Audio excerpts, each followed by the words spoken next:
Assalamualaikum warahmatullahi wabarakatuh. Kami dari kelompok 4, kelas TRP 19C yang beranggotakan Arya Eka Saputra, Fedrika Indra JP, Jainal Ahmad, Melanie Maulidia, saya sendiri Sofian Ramadhani, dan Stephanie Tisari akan mempresentasikan hasil laporan penelitian, yaitu menguji kepuasan konsumen di rumah makan Samal Bakar Mang Ujang. Next. Latar belakang masalah, semakin banyak usaha-usaha berkembang, maka persaingan akan semakin ketat. Untuk mempertahankan eksistensi dan usaha-usaha tersebut, hal yang harus diperhatikan adalah bagaimana menjaga kepuasan konsumen terhadap produk kita. Untuk menjaga kepuasan tersebut, konsumen kita perlu mengukur bagaimana kualitas dari produk serta layanan yang telah kita berikan. Menurut Maria dan Ansori, kualitas produk merupakan salah satu faktor yang mempengaruhi kepuasan konsumen. Penelitian yang dilakukan oleh Priyatno mengungkapkan bahwa kepuasan pelanggan atau konsumen sebenarnya dapat dipenuhi oleh kualitas produk. Rumah makan Samal Bakar Mang Ujang ini merupakan salah satu rumah makan ternama di Bandung yang dibuka sejak 25 Desember 2021 yang lalu. Rumah makan ini terbilang unik karena menggunakan cabai yang langsung dibakar di atas cobek. Dalam prakteknya, rumah makan ini menekankan kualitas dan cita rasa dari makanannya untuk mendapatkan kepuasan dari pelanggan. Next. Lalu masalah bagaimana tingkat kepuasan konsumen di rumah makan Mang Ujang, lalu faktor apa saja yang mempunyai pengaruh besar terhadap kepuasan konsumen. Lalu tujuan penelitian untuk mengetahui tingkat kepuasan konsumen di rumah makan Mang Ujang. Lalu mengetahui faktor apa saja yang mempunyai pengaruh besar terhadap kepuasan konsumen. Next. Manfaat penelitian bagi peneliti mendapatkan pengetahuan teoritis dan praktek dunia luar, khususnya tentang faktor-faktor yang mempengaruhi kepuasan dan loyalitas konsumen. Lalu bagi tempat penelitian dapat memperbaiki dan meningkatkan kepuasan dan loyalitas konsumen. Metode pengumpulan data itu ruang lingkup. Penelitian ini dilakukan dengan metode survei lokasi serta membagikan langsung kuesioner kepada pelanggan di rumah makan Ujang. Lalu sumber data itu ada data primer. Data primer adalah data asli yang dikumpulkan oleh periset untuk menjawab masalah risetnya secara khusus. Data ini diperoleh dari kuesioner yang telah disebarkan ke pelanggan rumah makan Mang Ujang. Lalu ada data sekunder. Data sekunder yaitu data yang telah dikumpulkan oleh periset untuk menjawab masalah risetnya secara khusus. Data ini diperoleh dari bacaan atau referensi luar terhadap rumah makan Mang Ujang. Next. Lalu metode pengumpulan data, teknik pengumpulan data, ada observasi dilakukan dengan cara mengamati secara langsung objek penelitian di rumah makan Mang Ujang. Lalu kuesioner dilakukan dengan menyebar kuesioner secara langsung kepada pelanggan rumah makan Mang Ujang. Lalu yang ketiga ada populasi dan sampel. Populasi adalah jumlah keseluruhan yang mencakup semua anggota yang diteliti. Populasi dalam penelitian ini adalah seluruh pelanggan di rumah makan Mang Ujang. Baik, berikutnya dilanjutkan oleh Melanie. Selanjutnya yaitu analisis diskriminan. Analisis diskriminan merupakan salah satu metode yang digunakan dalam analisis multivariat dengan metode dependensi, yaitu di mana hubungan antar variabel sudah bisa dibedakan mana variabel terikat dan mana variabel yang bebas. Analisis diskriminan digunakan pada kasus di mana variabel bebas berhubungan metode yang dapat digunakan untuk mengetahui variabel mana yang membedakan suatu kelompok dengan kelompok lain dalam suatu populasi. Menurut Supranto, teknik analisis diskriminan dibedakan menjadi dua, yaitu analisis diskriminan dua kelompok dan analisis diskriminan berganda. Analisis diskriminan ini bertujuan untuk mengklasifikasikan suatu objek ke dalam kelompok yang saling lepas dan menyeluruh berdasarkan sejumlah variabel bebas dan mengelompokkan objek baru ke dalam kelompok-kelompok yang saling lepas tersebut. Next. Oleh karena itu, bentuk multivariat dari analisis diskriminan adalah dependen, di mana maka variabel dependen adalah variabel yang menjadi dasar analisis diskriminan. Tujuan dari analisis diskriminan yaitu antara lain pertama, mengetahui perbedaan yang jelas antar grup pada variabel dependen. Yang kedua, jika ada perbedaan, variabel independen manakah pada fungsi diskriminan yang membuat perbedaan tersebut. Yang ketiga, membuat fungsi atau model diskriminan yang mirip dengan persamaan regresi. Lalu yang terakhir yaitu melakukan klasifikasi terhadap objek ke dalam kelompok atau grup. Next. Asumsi penting yang harus dipenuhi agar model diskriminan dapat digunakan yaitu yang pertama, variabel bebas harus terdistribusi normal atau adanya normalitas. Yang kedua, matriks covariance. Semua variabel bebas harus sama atau equal. Yang ketiga, tidak terjadi multikolinearitas atau tidak berkorelasi antara variabel bebas. Yang keempat, tidak terdapat data yang ekstrim. Next. Beberapa langkah yang merupakan proses dasar dari analisis diskriminan, yaitu yang pertama, memilih variabel-variabel menjadi variabel terikat dan variabel bebas. Variabel terikat itu dependen dan variabel bebas independen. Yang kedua, menentukan metode untuk membuat fungsi diskriminan, yaitu dengan cara satu, simultaneous estimation, yaitu semua variabel dimasukkan secara bersamaan lalu dilakukan proses diskriminan. Yang kedua, stepwise estimation, yaitu variabel dimasukkan satu persatu ke dalam model diskriminan. Langkah yang ketiga yaitu menguji signifikasi fungsi diskriminan yang terbentuk dengan menggunakan Wilk lambda, Pillai, F-test, dan lainnya. Yang keempat, menguji ketepatan klasifikasi dari fungsi diskriminan. Yang kelima, melakukan interpretasi fungsi diskriminan. Yang terakhir yaitu melakukan uji validasi fungsi diskriminan. Next. Selanjutnya yaitu kepuasan pelanggan, di mana menurut Ciptono yaitu kepuasan pelanggan merupakan elemen pokok dalam pemikiran dan praktik pemasaran modern. Lalu ada kualitas pelayanan menurut Ciptono yaitu menyatakan bahwa kualitas pelayanan adalah tingkat keunggulan yang diharapkan dan pengendalian atas tingkat keunggulan tersebut untuk memenuhi keinginan pelanggan. Lalu pelayanan dapat didefinisikan sebagai bentuk kegiatan atau aktivitas yang diberikan oleh salah satu pihak atau lebih ke pihak lain yang memiliki hubungan dan dengan tujuan untuk dapat memberikan kepuasan pada pihak kedua yang bersangkutan atas barang dan jasa yang diberikan. Next.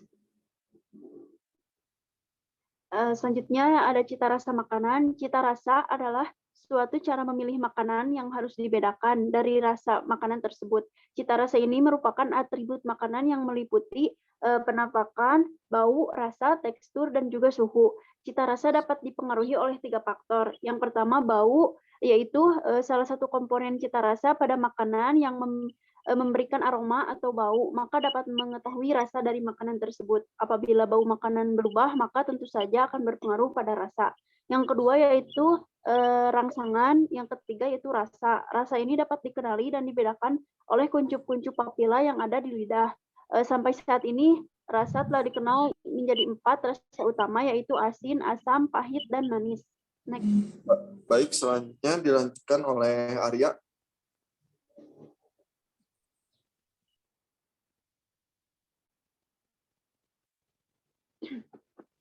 Harga. Harga merupakan nilai atau uang yang diberikan pelanggan sebagai imbalan atas penawaran tertentu yang berfungsi untuk memuaskan kebutuhan dan keinginan mereka. Secara sederhana, harga merupakan ukuran nilai yang ditukarkan pelanggan membeli suatu penawaran. Kemudian lokasi. Lokasi merupakan tempat melayani konsumen, dapat pula diartikan sebagai tempat untuk menjangkau barang-barang dagangannya. Ada beberapa kriteria untuk menilai suatu lokasi yang strategis, yaitu dengan melihat letak lokasi yang berada atau di sekitar pusat aktivitas perdagangan dan perkantoran. Kemudian ada kedekatan lokasi dengan target pasar. Kemudian terlihat jelas di sisi jalan. Yang keempat ada akses ke lokasi baik. Next. Ada kerangka pemikiran yaitu ada dari kepuasan pelanggan. Yang pertama ada kualitas, kemudian cita rasa makanan, harga makanan, dan lokasi restoran. Next. Untuk langkah-langkah pengerjaan analisis diskriminan, yang pertama membuka software SPSS. Setelah dibuka akan muncul tampilan awal seperti gambar di bawah ini. Next.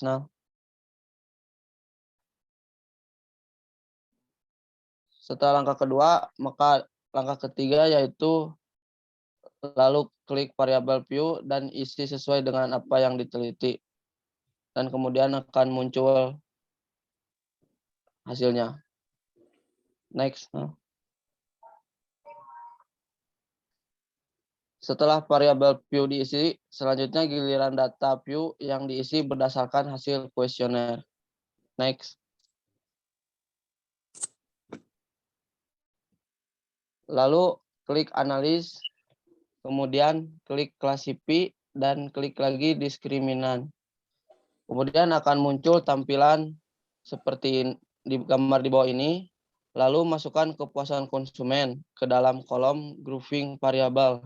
Lalu klik define rank, masukkan 0 di kolom minimum dan 1 di kolom maksimum. Lalu klik continue. Baik, selanjutnya dilanjutkan oleh Jainal.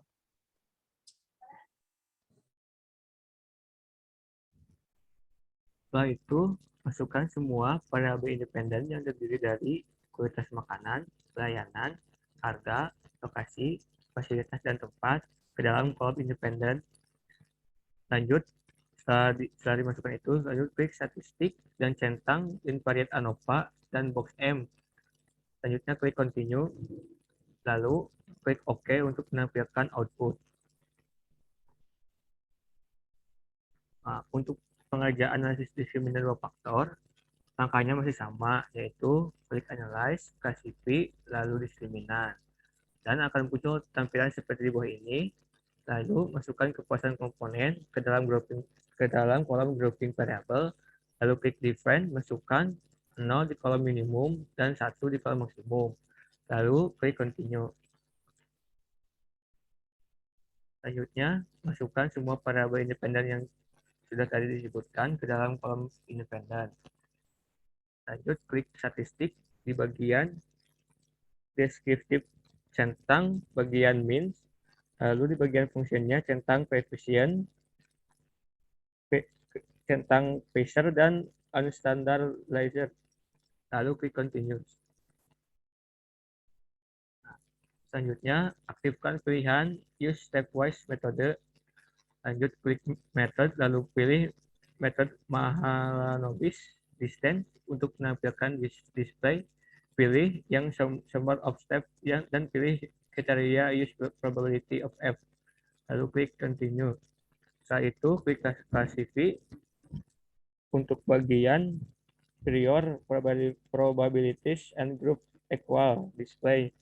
Pilih bagian case-wise result dan leave on out klasifikasi. Dan use covariance matrix. Pilih medium group, lalu klik continue. Selanjutnya klik OK untuk menampilkan output. Untuk bagian interpretasi output, untuk variabel kualitas makanan, nilai Wix lambdanya 0,423 dengan nilai signifikansi 0,00. Karena 0,00 kurang dari 0,05, maka tidak ada perbedaan untuk kualitas makanan dalam kelompok. Demikian juga dengan variabel pelayanan, lokasi, fasilitas, dan tempat, memiliki nilai signifikansi kurang dari 0,05. Jadi, tidak memiliki perbedaan dalam kelompok, hanya variabel harga dan memiliki perbedaan signifikansinya dengan 0,455 lebih dari 0,05, yang berarti variabel harga menjadi pembeda dalam mempengaruhi variabel yang lain. Baik, selanjutnya dilanjutkan oleh Stefani. Untuk menguji kesamaan varian, digunakan angka box M dengan ketentuan jika nilai signifikansi lebih besar dari 0,05, maka HO diterima, yang artinya bahwa kedua kelompok data adalah identik atau homogen. Dilihat dari tabel box M di samping, diketahui bahwa nilai yang didapat sebesar 24,771 dengan signifikansi sebesar 0,639. Nilai signifikansi ini lebih besar dari 0,05, maka HO diterima, yang berarti kedua kelompok data termasuk homogen. Next. Lalu pada tabel eigenvalues terdapat nilai canonical correlation. Nilai ini digunakan untuk mengukur derajat hubungan antara hasil diskriminan atau besarnya variabilitas yang mampu diterangkan oleh variabel independen terhadap variabel dependennya. Diketahui bahwa nilai canonical correlation sebesar 0,929 di mana dikuadratkan menjadi 0,863. Artinya bahwa 86,3% varian dari variabel independen dapat dijelaskan oleh model diskriminan yang terbentuk. Pada tabel Weeks lambda sampling, diketahui memperoleh nilai sebesar 0,137 dengan chi-square 49,722 dan signifikansi sebesar 0,000. Lebih kecil dari 0,05 yang berarti bahwa ada perbedaan yang signifikan antara kedua kelompok responden yang didasarkan pada keenam variabel bebas. Next. Pada tabel struktur matriks menunjukkan urutan karakteristik yang paling membedakan kepuasan konsumen. Di sini dilihat pada nilai function, karakteristik kualitas makanan paling tinggi perbedaannya, kemudian diikuti oleh variabel tempat, fasilitas, dan terakhir adalah harga. Lalu untuk tabel function at group centroid, berdasarkan angka tabel di atas, terdapat dua kelompok yang berbeda. Yang pertama ada kelompok 0 dengan centroid negatif, dan yang kedua ada kelompok 1 dengan centroid positif. Next. Interpretasi output. Tabel di samping berisi data statistik deskripsi, seperti rata-rata untuk variabel bebas yang digunakan untuk kelompok pertama dan kelompok kedua. Sebagai contoh, pada kelompok 1, variabel kualitas makanan nilai rata-ratanya adalah 86,63, sedangkan pada kelompok 0 sebesar 72,91. Ini artinya rata-rata sikap terhadap tempat wisata pada kelompok 1 lebih tinggi dibandingkan pada kelompok kedua. Next. Lalu pada tabel variabel enter or remove, dapat dilihat bahwa hanya terdapat variabel kualitas makanan, fasilitas, tempat, harga, metode, dan harga. Metode yang dilakukan untuk menggunakan metode ini yaitu stepwise, yaitu memasukkan variabel satu persatu, tidak secara sekaligus seperti pada analisis sebelumnya. Pada variabel kualitas makanan, diperoleh nilai F sebesar 11,641 dengan nilai p-value statistiknya 1,125E strip 6. Sedangkan variabel fasilitas diperoleh nilai F sebesar 21,616 dengan nilai p-value 1,061E strip 8. Variabel tempat diperoleh nilai F sebesar 16,067 dengan nilai p-value sebesar 3,112E strip 9. Dan variabel harga diperoleh nilai F sebesar 19,940 dengan nilai p-value sebesar 2,319 strip 9. Next. Lalu untuk tabel variabel in analysis di samping ini menunjukkan kondisi urutan variabel-variabel yang dianalisis. Tahapan pemasukan variabel ini ditentukan oleh besar kecilnya angka signifikan of F to remove, di mana nilai terkecil yang didahulukan. Variabel kualitas makanan mempunyai signifikansi sebesar 0,000. Oleh karena itu, variabel ini dimasukkan terlebih dahulu. Selanjutnya, fasilitas dan tempat dengan nilai signifikansi 0,12. Selanjutnya dilanjutkan oleh Pedika. Kemudian untuk angka signifikasi untuk keempat variabel sebesar 0,000 dengan nilai F sebesar 0,423 pada tahap 1. Kemudian pada tahap 2, nilai signifikasi sebesar 0,00 dengan nilai F sebesar 0,257. Pada tahap ketiga, dengan nilai sebesar 0,00 dengan nilai F 0,200. Dan tahap 4 sebesar 0,000 dengan nilai F sebesar 0,168. Karena nilai signifikasi 0,00 kurang dari 0,05, maka variabel masing-masing kelompok mempunyai perbedaan yang signifikan. Selanjutnya untuk nilai korelasi kanonikal menunjukkan hubungan antara nilai diskriminan dengan kelompok. Nilai 0,912 yang berarti hubungan sangat tinggi karena mendekati angka 1. Besarnya korelasi antara 0 sampai 1. Next. Kemudian untuk tabel struktur metrik menunjukkan adanya korelasi antara variabel-variabel bebas dengan fungsi diskriminan yang terbentuk. Variabel kualitas makanan mempunyai korelasi yang paling tinggi dengan nilai korelasi sebesar 0,524. Kemudian untuk variabel tempat, nilai korelasi sebesar 0,476, sedangkan lokasi minus 0,123 dan harga minus 0,064. Tidak dimasukkan ke dalam proses analisis diskriminan karena kedua variabel tidak signifikan. Dibedakan antara kedua kelompok. Hal ini dapat diketahui dengan tanda petik A pada kedua variabel tersebut. Next. Pada tabel canonical discriminant function coefficient dengan persamaan sebagai berikut. Z-score sama dengan minus 19,431 atau konstan dengan